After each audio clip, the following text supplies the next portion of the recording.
Hello my dear students, कैसे हैं आप लोग। I hope all of you well and fine. Today I explain you narration के according interrogative sentence. Interrogative sentence के direct से indirect के रूल्स क्या होते हैं वो आज मैं इस वीडियो में बताऊंगा।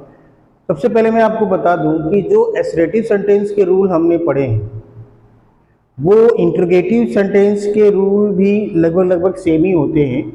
केवल उसमें जो इन्वर्टेड कॉमा होता है उसके परिवर्तन में डिफरेंट हो जाता है और जो रिपोर्टिंग वर्ब का वर्ब होता है उसमें परिवर्तन हो जाता है।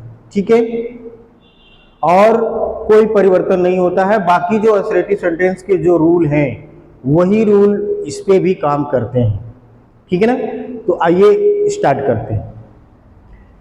Narration, direct and indirect speech, second sentence, interrogative sentence में रूल नंबर 1 जो आपका है, रूल नंबर 1 है इसका फर्स्ट है रिपोर्टिंग वर्ब में परिवर्तन। यानी जो रिपोर्टिंग इंट्रोगेटिव सेंटेंस के जो रिपोर्टिंग वर्ब के जो वर्ब होते हैं उसमें परिवर्तन कैसे किया जाता है मैं आपको बताऊं। उसमें साइड और साइड टू की जगह एसरेटिव में क्या था कि टोल्ड लिख देते थे, लेकिन इसमें लिखाएगा आस्क। इसे दिया है सैड, सैड हो या सैड टू, सैड या सैड टू की जगह आपको आस्क्ड या आस्क्ड ही लिखना है, ASKED, क्योंकि ये क्वेश्चन है।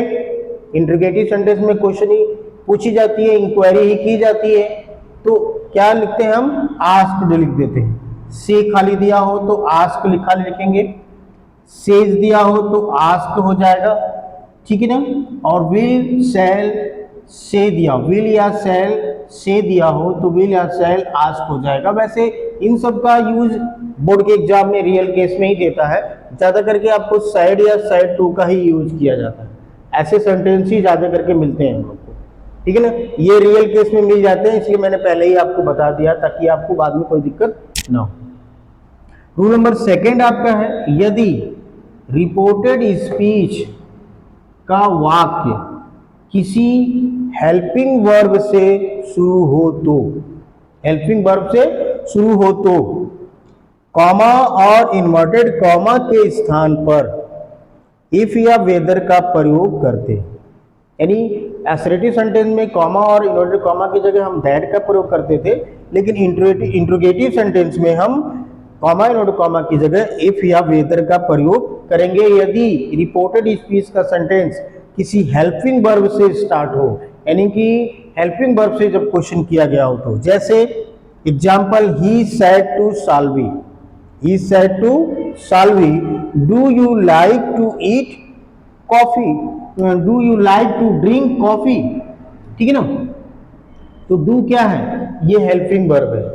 प्रेजेंट इंडेफिनिट का हेल्पिंग वर्ब डू और डज होता है, पास्ट इंडेफिनिट का डिड होता है, और फ्यूचर इंडेफिनिट का शैल या विल होता है, प्रेजेंट कंटिन्यूअस का इज आर एम, और पास्ट कंटिन्यूअस का वाज वर, और फ्यूचर कंटिन्यूअस का शैल बी या विल बी। ठीक है ना, प्रेजेंट परफेक्ट का हैज या हैव होता है, पास्ट परफेक्ट का हैड होता है। इस तरह से सबकी सारे टेंसेस की अपनी अपनी हेल्पिंग वर्ब होती है।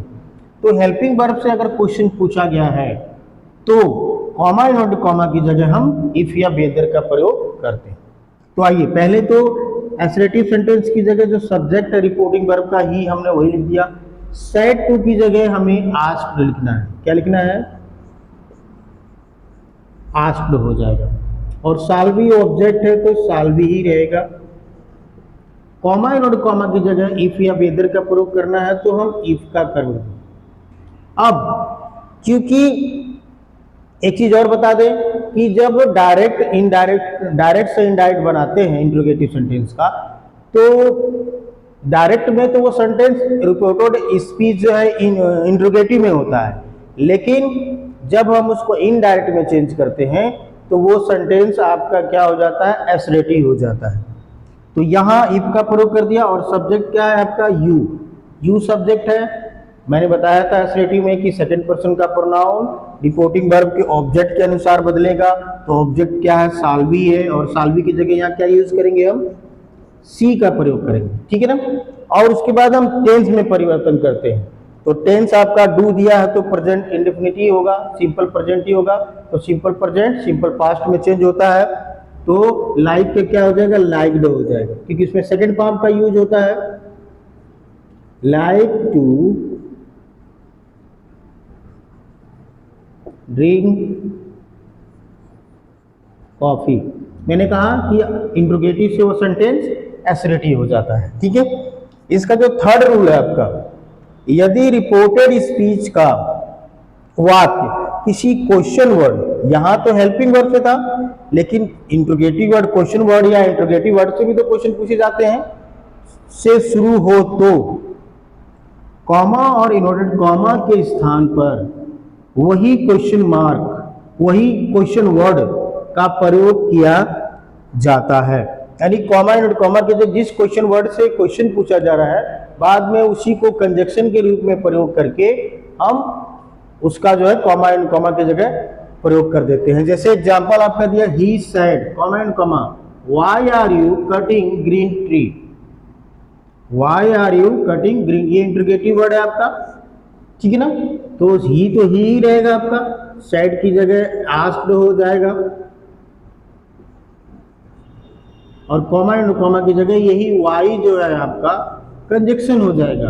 और ये सेकंड पर्सन का प्रोनाउन है, तो ऑब्जेक्ट की स्थान ऑब्जेक्ट के अनुसार बदलेगा। तो ही सेड टू मी, यहाँ मी मान के चलते हैं, तो यहाँ आई हो जाएगा, आई के साथ वाज का प्रयोग होता है, वाज कटिंग ग्रीन ट्री, और ये आपका क्या हो गया, green tree. He asked why I was cutting green tree, ठीक है ना। तो इस तरह से ऑब्जेक्ट यहाँ मी मान के चलते हैं, क्योंकि जो भी होगा वो अगले से ही, सामने वाले से या मुझसे ही कह रहा है, ठीक है। थर्ड पर्सन से ही कहता है, सेकंड पर्सन से, फर्स्ट पर्सन से, जो भी यहाँ पर है, ही सेड टू मी कह सकते हैं। तो यहाँ मी मान के हमने यहाँ पर इसको आई का प्रयोग कर दिया, ठीक है। I was cutting green tree. इस तरह से इंट्रोगेटिव का आपका डायरेक्ट से इनडायरेक्ट रूल जो भी थे मैंने बता दिए। अब मैं आगे जो है इंपरेटिव सेंटेंस का बताऊंगा।